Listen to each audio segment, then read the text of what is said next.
Ever wondered what King Arthur and his knights feasted on during their legendary banquets? Let's transport ourselves back to the medieval times, a period of grandeur and opulence where banquets were a spectacle to behold. Imagine the long tables laden with the most exquisite dishes, the clinking of goblets filled to the brim with the finest wines, and the merriment of King Arthur and his knights echoing through the grand hall. A typical medieval banquet was a lavish affair, a display of wealth and power. King Arthur, the legendary British leader, and his valiant knights were known for their epic feasts. These were not just meals, but grand events filled with entertainment, camaraderie, and of course, a splendid array of food. From roasted meats to fine pastries, the tables were a testament to the culinary prowess of the era. Now imagine you're a guest at one of these feasts. What do you see? What do you smell? Hold that thought as we delve deeper. So, what exactly did King Arthur and his knights eat during these banquets? You might be wondering. Well, let's dive right into the culinary delights that graced the tables of these medieval feasts. These banquets were grand affairs, not just in terms of the company and the entertainment, but in the sheer variety and richness of the food that was served. Everything from the finest game meats to the most delicate of pastries found their place on the royal table. Picture this: a roasted peacock, its colourful feathers replaced post-roasting, served as the centerpiece of the meal. Yes, you heard that right, a peacock. These were considered a delicacy and were often reserved for the most special of occasions. And it didn't stop there. The medieval chefs were masters of their craft and used their skills to create dishes that were as visually appealing as they were delicious.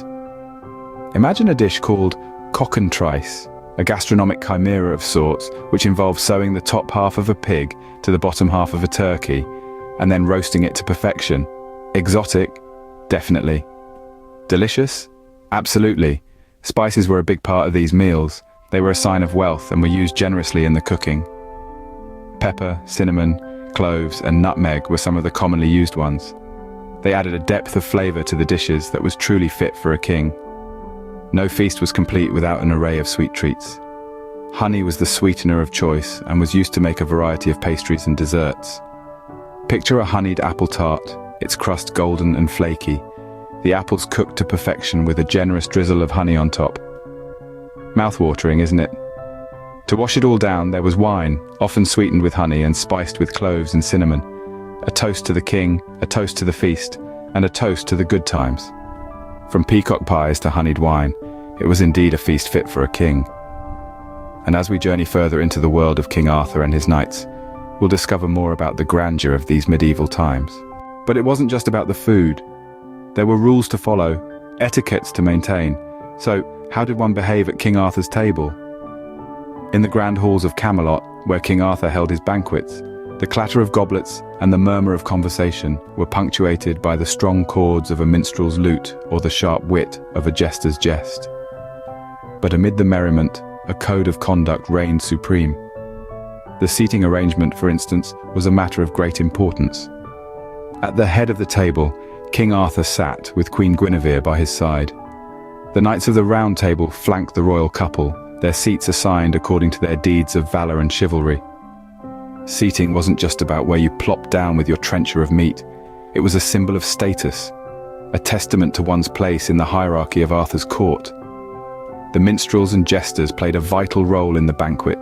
The minstrels strummed their lutes and sang songs of valor and love, their melodies weaving a captivating tapestry of sound. The jesters, on the other hand, brought laughter to the table with their clever jokes and playful antics. But they were more than mere entertainers. They were the keepers of the court's mood, their performances carefully calibrated to keep the spirits high and the atmosphere lively. When it came to dining, each person was expected to wash their hands before the meal, a practice that was more about courtesy than cleanliness. Food was shared, with each dish passed around the table for all to partake. And while the meal was hearty, gluttony was frowned upon. It was considered rude to reach across the table or to speak with a full mouth. At the end of the feast, a final hand-washing signaled the end of the banquet, followed by a toast to the health of the king and queen. Thus, a banquet wasn't just a meal. It was a spectacle, a show of power and class. And the royal etiquette at King Arthur's table was a reflection of this grandeur. a testament to the order and dignity that reigned in Camelot. You've probably heard of King Arthur's legendary Round Table, but do you know why it was round? Delving into the annals of Arthurian legend, the Round Table was far more than just a piece of furniture. It was a symbol, a metaphor for the ideals that King Arthur and his knights held dear. The round shape of the table was no mere whim of design. It was a deliberate choice, a physical embodiment of the Arthurian philosophy of equality.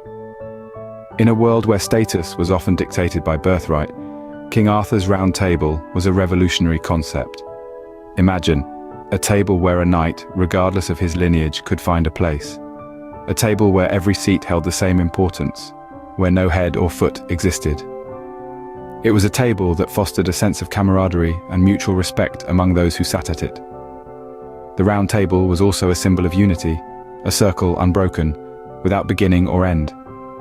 It represented the interconnectedness of the knights, their shared commitment to the same chivalrous ideals.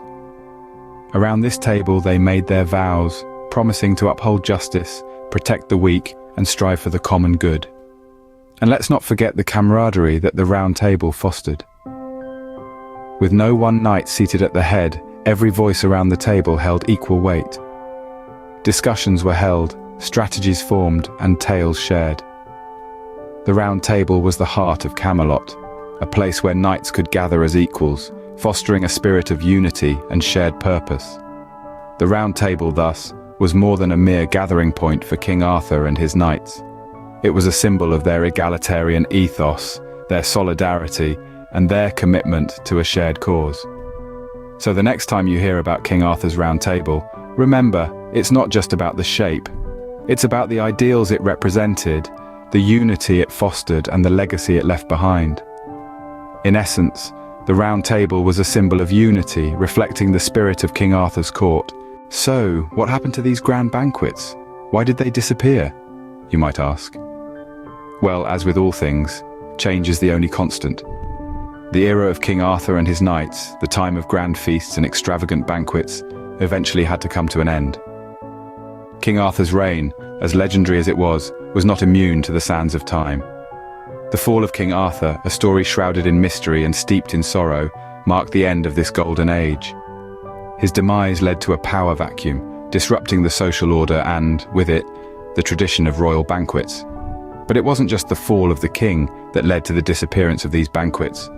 The end of the medieval era itself played a significant role. Societies evolved, economies developed, and the world moved towards a more modern era. The grandeur of the medieval banquet was simply not sustainable in this rapidly changing world. And then there's the evolution of dining habits. As societies became more complex and diverse, so too did their dining habits. The concept of a communal feast began to evolve into a more intimate and personal dining experience. The focus shifted from quantity to quality, from ostentatious displays of wealth to the appreciation of good food and good company. These shifts in societal norms and habits led to the emergence of what we now know as the modern dining experience. The grand halls were replaced by smaller, more intimate dining rooms. The long tables laden with food gave way to individual plates, carefully curated with a variety of dishes. The loud, boisterous banquets became quiet, refined dinners. The era of King Arthur and his grand banquets may have ended, but it left behind a rich legacy that continues to influence our dining habits today. The grandeur might be gone, but the spirit of sharing a meal, of breaking bread together, still remains. With the fall of King Arthur, the era of grand banquets came to an end, giving way to new traditions. The past may be behind us, but it still echoes in our present, shaping our future in ways we may never fully comprehend. So, there you have it. The story of the grand banquets of King Arthur and his knights. We journeyed through the opulence of medieval feasts, tasted the food fit for a king, and learned the royal etiquette. We reveled in the legend of the Round Table, where all were equals, and witnessed the end of an era that continues to captivate us. Imagine for a moment being present at one of these grand feasts. The rich aroma of the royal dishes wafting through the grand hall, the clinking of goblets filled with the finest wines, the sounds of laughter and tales of bravery echoing around you. It's a feast for all senses, a spectacle like no other. History is a banquet, and every era has its unique flavor. If you enjoyed this journey back in time, Do like, subscribe, and share your thoughts in the comments below. Until next time, keep feasting on history.